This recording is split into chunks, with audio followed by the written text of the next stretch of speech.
AK-47లు రష్యాలో తయారవుతుంటే AK-56లు మన ఇండియాలో తయారు చేయడానికి అమేథీలో ఏనాడో ప్లాంట్ ప్రారంభమైంది. ఆ తర్వాత కాంగ్రెస్ వాళ్ళు చెడగొడితే మళ్ళీ బీజేపీ వచ్చిన తర్వాత అక్కడ నిర్మాణం కూడా ప్రారంభించేది కంటిన్యూ చేసుకుంటూ వస్తుంది. అవే కూడా మన దేశంలో అనేక రకాలైనటువంటి తుపాకులు తయారు చేస్తున్నాం. అట్లాగే ఇతర ఆయుధాలు కూడా తయారు చేస్తున్నాం. అయితే టర్కీ ఇంతవరకు అద్భుతంగా సాధించిన ఏకైకది ఏంటంటే మొన్న వివిధ దేశాధినేతలకు ఇచ్చినటువంటి 8 గోళ్ల తుపాకీ. అది ఇప్పటి వరకు వాళ్ళు కనిపెట్టినటువంటి అద్భుతం. కానీ ఆయుధ వ్యాపారం చేస్తుంది. ఎలా? రష్యా నుండి ఆయుధాలు అది కొని ఇతర దేశాలకి అమ్ముతోంది.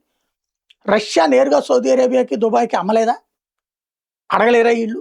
అలా కాకుండా డైరెక్ట్గా కాకుండా ఇండైరెక్ట్గా టర్కీకి S-400 ఆల్రెడీ రష్యా అమ్మింది.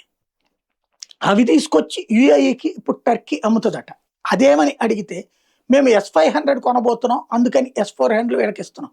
మరి డబ్బులు టర్కీ కంటే ఎక్కువ ఉన్నాయి సౌదీ అరేబియా, దుబాయ్ దగ్గర. వాళ్ళు నేరుగా రష్యా నుంచి ఎందుకు కొనలేరు అన్నది ఇక్కడ ప్రశ్న.